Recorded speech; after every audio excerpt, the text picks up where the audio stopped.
Parece que meu coração encontrou onde morar. Eita, minha rua se enfeita com... Es un honor estar aquí con ustedes.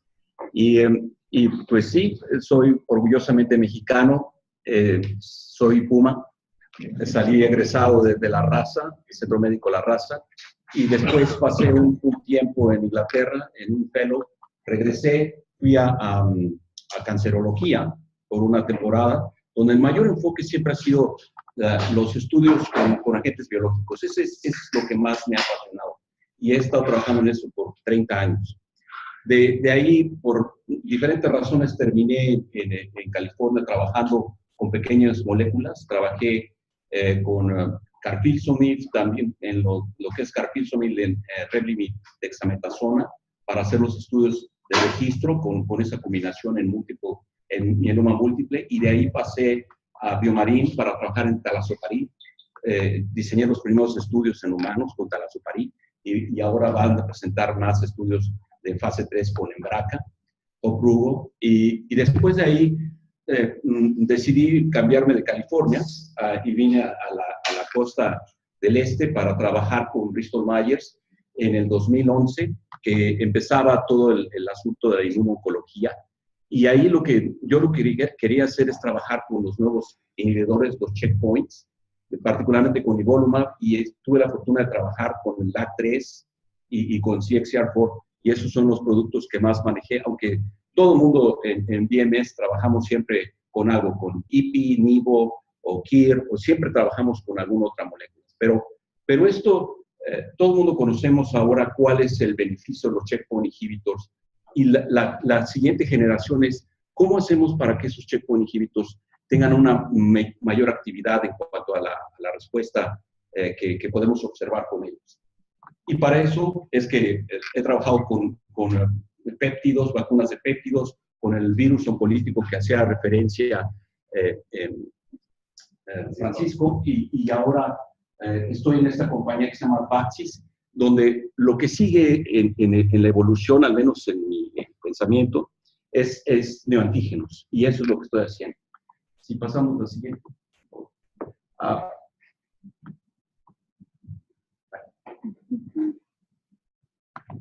Lamento mucho, tuve muchos problemas para poder extraer el archivo, pero creo que ya está. Bueno, el punto aquí es que ustedes saben que la terapia con genes fue una de las iniciales, una de las principales iniciativas a finales de los 90. Eso es lo que trabajé mucho. El Instituto Nacional de Cancerología nos apoyó demasiado con eso, pero desafortunadamente no pudimos llevar a cabo los estudios clínicos que queríamos hacer, porque no había suficientes recursos para hacer productos de grado clínico.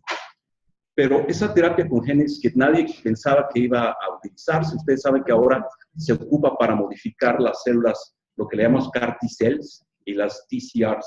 Gracias a eso podemos hacer manipulación de las células del paciente en las células T.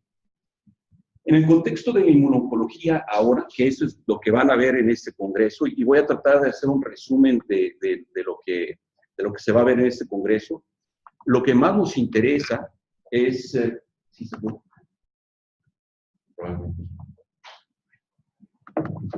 Ok, lo que más importa en esto es, todo el mundo se está enfocando en los checkpoint inhibitors, los inhibidores como nivolumab, pembrolizumab, atezolizumab, etc. Todo eso con el afán de que las células T empiecen a activarse, le quitan a ustedes el freno y la célula T se activa y va y tiene actividad en diferentes tumores, como ustedes saben. La siguiente generación son los TC, los agonistas de las células T. Y esto es lo que estamos trabajando ahora con Oxfori, ITER y esto.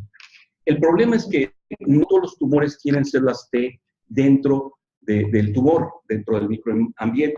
Y ese es uno de los problemas fundamentales. ¿Cómo atraemos a las células T adentro del tumor? Y para eso se están utilizando varias cosas como los inhibidores IDO, que han fallado, los agonistas de STING, los virus oncolíticos, estamos tratando de utilizar bacterias, en fin, y muchos tipos de vacunas que hemos estado intentando lograr producir para hacer que el microambiente tenga un mayor número de células T dentro. Porque Como ustedes saben, se ha visto que hay células T que están en la periferia y estos se llaman tumores que están fríos, pero lo que ustedes necesitan hacer es un tumor caliente donde tengan las células T. Esto es en un esquema muy bonito que quería presentarles de Dimitri Samarin aquí en Memorial, que es maravilloso lo que se puede lograr con la tecnología actual. Pero nada más para darles una idea, en este momento hay 2.004 agentes biológicos que están en prueba. De esos 2.004 agentes biológicos, como unos 300 están siendo evaluados en diferentes partes. Bueno, a ver la siguiente, por favor. Okay. Esta es la evolución. Entonces, terapia con genes en México, moléculas pequeñas, pero finalmente el punto es ir a los checkpoint inhibitors, pero ya sabemos qué es lo que hacen los checkpoint inhibitors. Ahora lo que sigue son las terapias biológicas que pueden hacer esos tumores fríos en tumores calientes. Bueno, como les comentaba acerca de los 2.004 agentes, de esos hay vacunas, hay checkpoint inhibidores, checkpoint agonistas, existen CAR T-cells, TCRs, hay un sinnúmero de compuestos. Para darles una idea, hay más de 52,000 pacientes que se han enrolado en los últimos tiempos. ¿No podemos seguir? Sí. Gracias. Excelente. Este es el esquema, muy rápido. Entonces, hay inhibidores de los checkpoints, hay agonistas de los checkpoints. Mucho de esto se está haciendo a través de tratar de mejorar las respuestas de estos agonistas y de los inhibidores a través de la inhibición de VEGF y otros antiangiogénicos, con virus oncolíticos, bacterias, con terapias celulares como el PCR, CAR T-cell, y por supuesto, todo el mundo estaba combinando con radiación, bioterapia, quimioterapia, etc. Porque también esto hace que se haya análisis tumoral y se liberen los antígenos asociados al tumor. Esto, aunque parece ciencia ficción, y todo el mundo siempre piensa que es ciencia ficción, ya es una realidad, y este ASCO es un testimonio de eso. La siguiente, por favor. Me voy rápido. Este es el esquema. Es una muy buena referencia. Nada más para darles una idea. 2.004 agentes en desarrollo. Vean nada más 344 vacunas. Terapias celulares 224. Los chinos tienen más de 100 proyectos corriendo, incluso más que en Estados Unidos. Esto está yendo a una velocidad imposible. El problema, si le damos a la siguiente, el problema es que, como les comentaba, ya hay más de 52,000 pacientes en estudios de combinación con inmunológicos. ¿De dónde vamos a obtener los pacientes? Ese es el gran problema. Todo el mundo primero empezó a utilizar sitios en Estados Unidos, ahora se fueron a Europa, están empezando a ir hacia Asia, pero yo creo que Latinoamérica esa fuente de estudio que se requiere para poder lograr todo este tipo de cosas. Este es el número de combinaciones que se están haciendo solamente con los checkpoint inhibitors, como nivolumab, ipilimumab, pembrolizumab.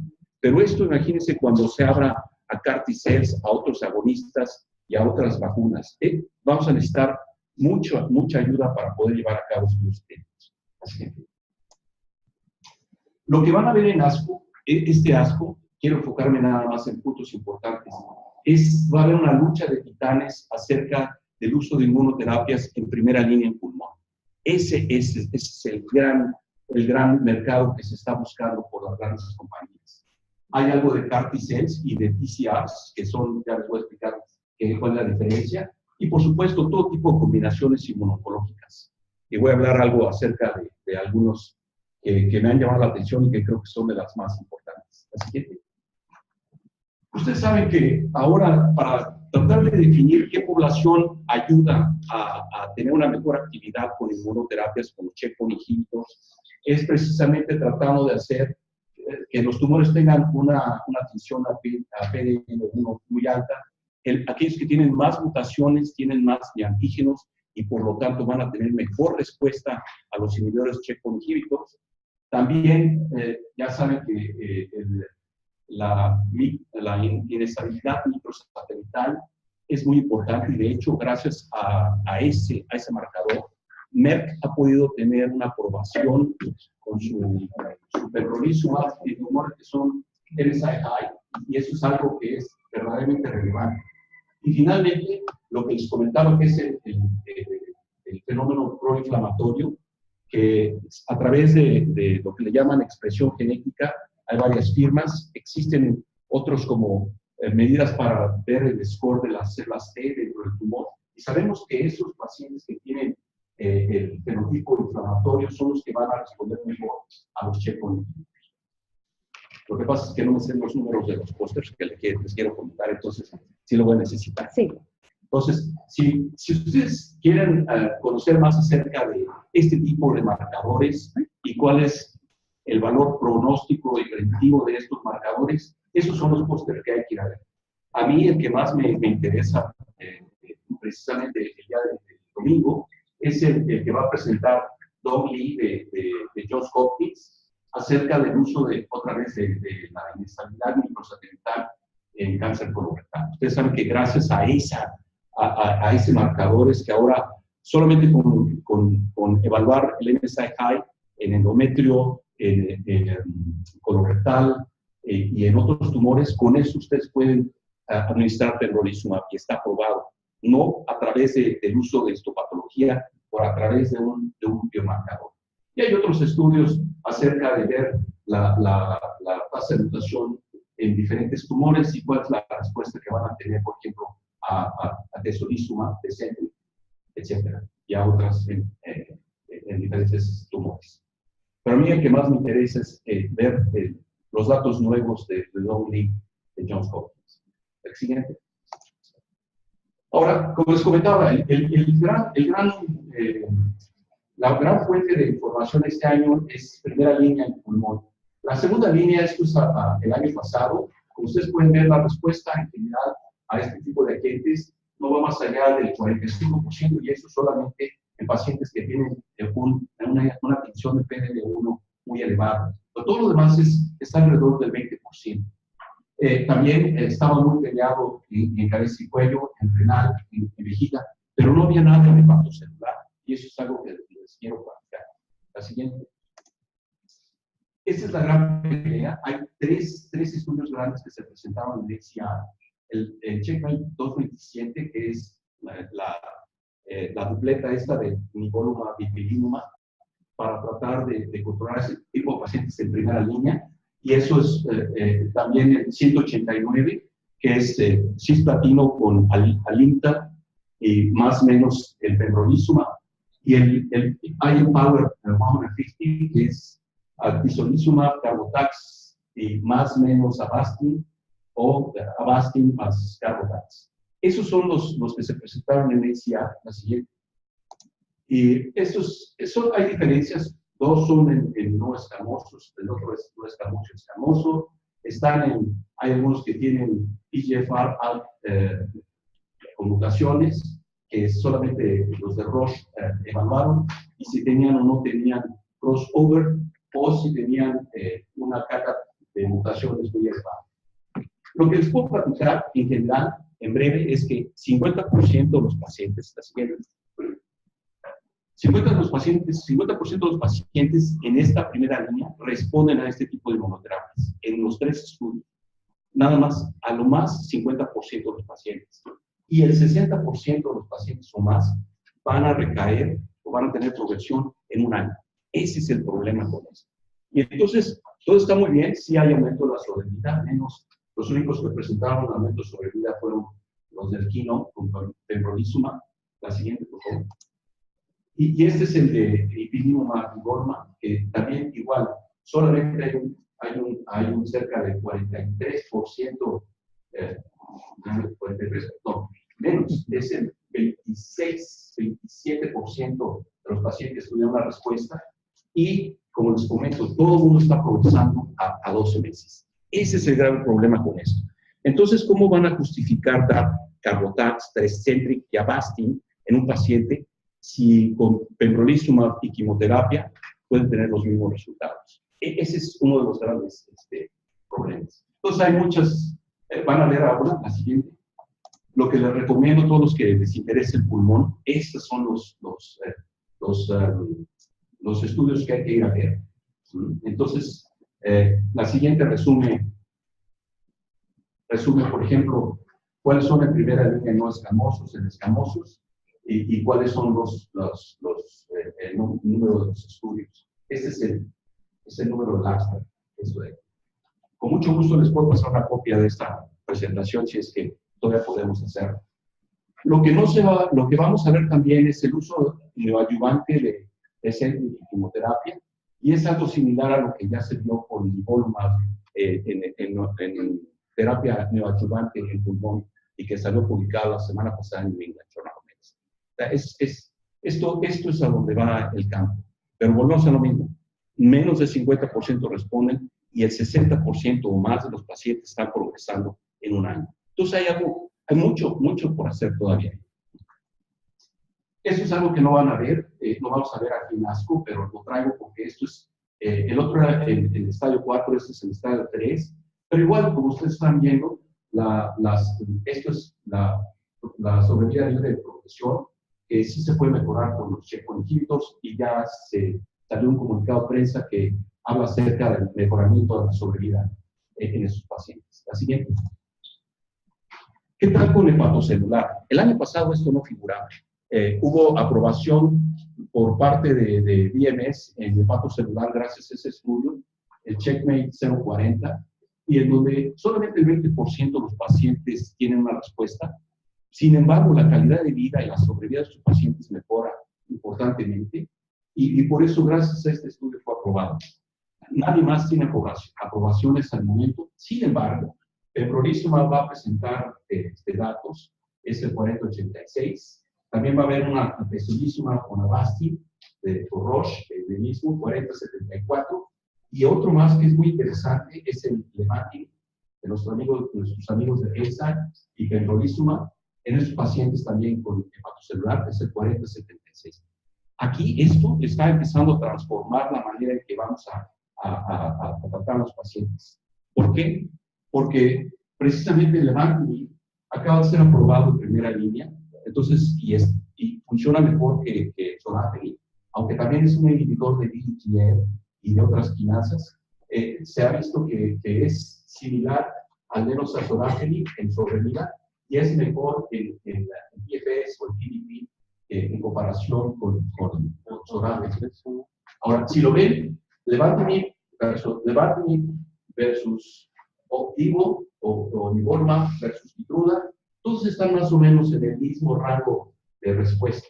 Pero sin embargo, cuando ustedes combinan un checkpoint inhibitor con una anti-VEGF como el Levantinib o el Beva, las respuestas están aumentando. Por supuesto, estos estudios son muy tempranos, son fase 1 o 2, entonces no podemos decir nada, pero hay una tendencia clara de que sí se puede mejorar la respuesta a este tipo de checkpoint inhibitors en hepatocelular, en pulmón y en otros. De manera similar, si ven Levantinib y Keytruda, por ejemplo, la respuesta va también en 66.7, cuando nivolumab en este espacio solamente tiene 25%. Entonces, como ven, hay una tendencia que sí, la combinación de los inhibidores de VEGF pueden tener un beneficio en contra del uso de checkpoint por sí solo. La toxicidad es fundamentalmente grado 3, grado 4, fatiga, estomatitis, todo lo que pueden esperarse de un inhibidor de VEGF es lo que tiene. Por eso está elevado, pero no es una toxicidad que ustedes no puedan controlar en el hospital.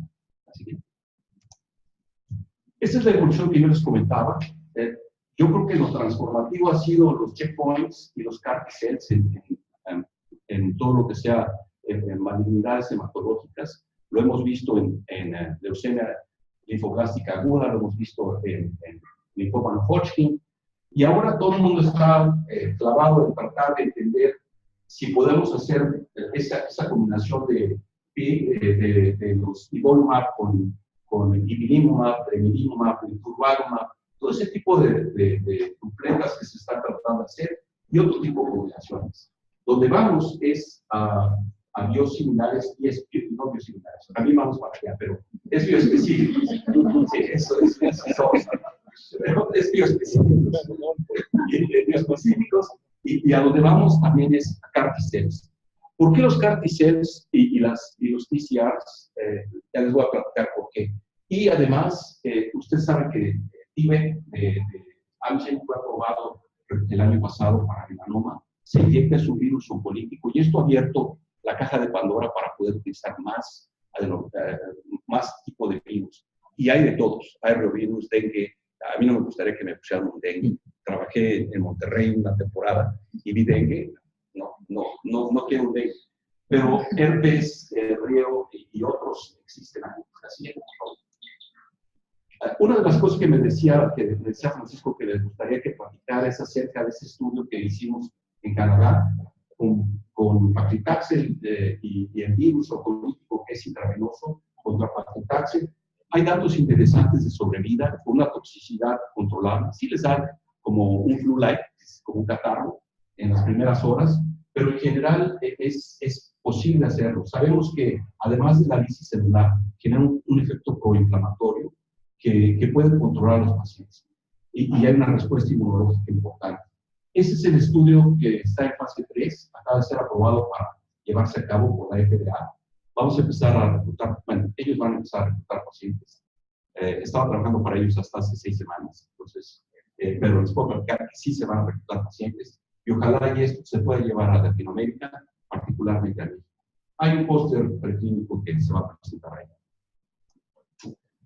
Acerca de otros virus, volvemos a lo mismo. El hecho de que el virus puede tener cierta respuesta en este tumor altamente inmunogénico como el melanoma, cuando usted lo combina con un checkpoint inhibitor, la respuesta de estos pacientes va al 57%. Es muy, muy interesante lo que se puede lograr con estas combinaciones.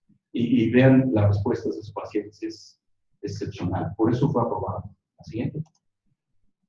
¿Qué es lo que vamos a poder observar ahora? Bueno, vamos a ver, sobre todo estos en cabeza y cuello, hay algo de virus oncolíticos, también es TIVEC con pembrolizumab en cabeza y cuello. También hay otro que se va ahora está utilizando pembrolizumab y cetuximab, y otro que es nivolumab, cetuximab y radioterapia. Esto yo creo que es donde vamos. Tratar de integrar a los checkpoint inhibitors con la terapia convencional es algo que debimos haber hecho hace mucho tiempo, en lugar de tratar de combinar 2 inmunoterapias al mismo tiempo. Pero bueno, algo se está haciendo. Y esto también es presentado por gente de alto renombre como Ferris, Hamilton y otros.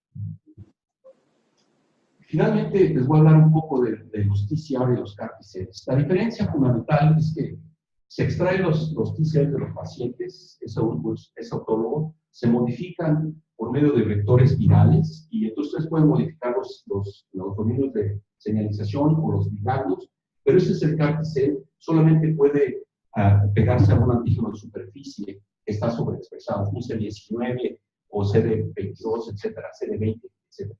Pero no pueden hacer lo que hacen las células transgénicas con el transgene del T-cell receptor. Entonces ya puede modificar todo el receptor a células T y puede detectar incluso moléculas o péptidos que están pegados a clase 1 de MHC, de complejos de compatibilidad. Esto es donde va a tener una trascendencia fundamental. Como ustedes saben, la siguiente, todos los que son fanáticos de linfomas y de mielomas múltiples, estas son las sesiones para ustedes con los CAR T-cells. Vamos a ver por primera vez los datos de CAR T-cell en mieloma múltiple. Pero también va a haber más estudios acerca del uso de CAR T-cells en linfomas no Hodgkin. Pero el problema está en cómo le hacemos para que los CAR T-cells funcionen y actúen en tumores sólidos. Ese es el gran problema. La única manera de esto va a ser a través de que puedan hacer el blanco a neoantígenos. Y eso todavía no se logra. Donde se va a lograr es precisamente la siguiente, con los TCRs. Todo el mundo ha pensado que esto es ciencia ficción, pues no. Adaptive Immune, que está también con GSK, con Glaxo, ha estado evaluando estos PCR iniciales que pueden hacer en blanco hacia mayo. Y esto va a ser presentado el lunes por LAN en una sesión de post. Entonces, es todo esto que les estoy diciendo, así como ahora ya vemos que se puede hacer CAR T-cells para linfomas con 80 y tantos % de respuesta, pacientes que se curan con leucemia linfoblástica aguda. Ese tipo de respuestas tan increíbles con CAR-T-cells que nadie creía que iba a pasar, está pasando. Y para allá vamos con los PCR. Esto es fundamental. Pero eso no quiere decir que no haya otras maneras de atacar no solamente este tipo de antígenos, sino también de hacer que el sistema inmune reconozca. Y esa manera de hacerlo puede ser con vacunas, y eso es lo que estamos haciendo en la Praxis. Tenemos una bacteria, que es Listeria. Hacemos un péptido de fusión del neoantígeno o de los neantígenos con algo que se llama listerolizina. Se lo come el fagocito, la célula presentadora, y lo parte en pedazos por el proteasoma y lo presenta a las células. Y las células T se educan y actúan en contra de ese antígeno específico. La siguiente. Hemos hecho 2 tipos de construcciones previas y ya están en fase 2, en las cuales solamente se expresaban estas bacterias un solo agente, en este caso el HPV o el antígeno prostático específico, y de trabajamos con Merck.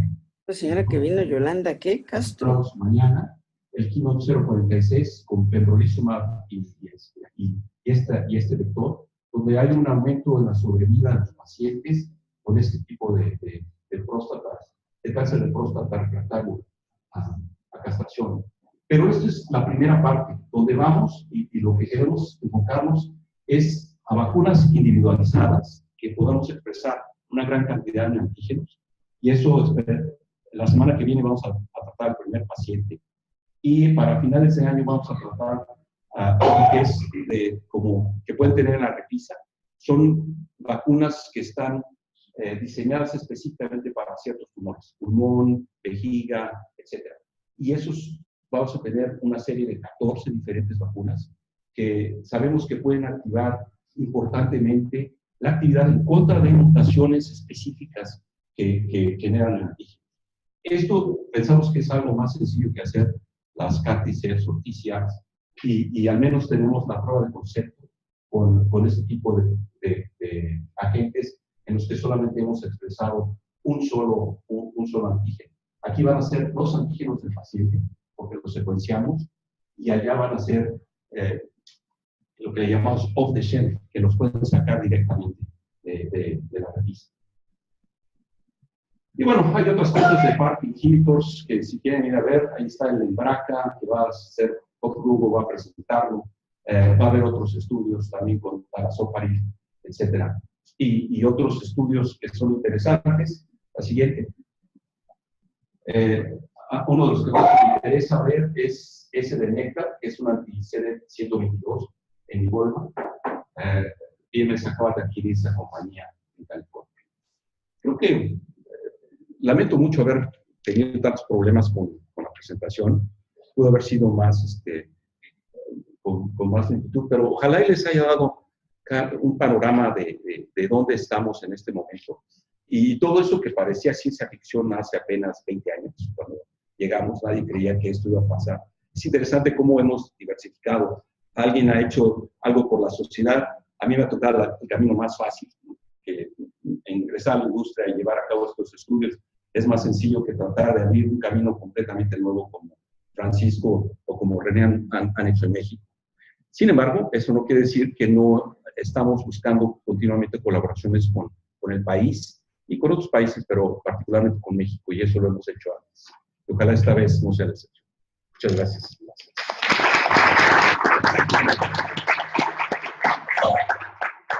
Sí,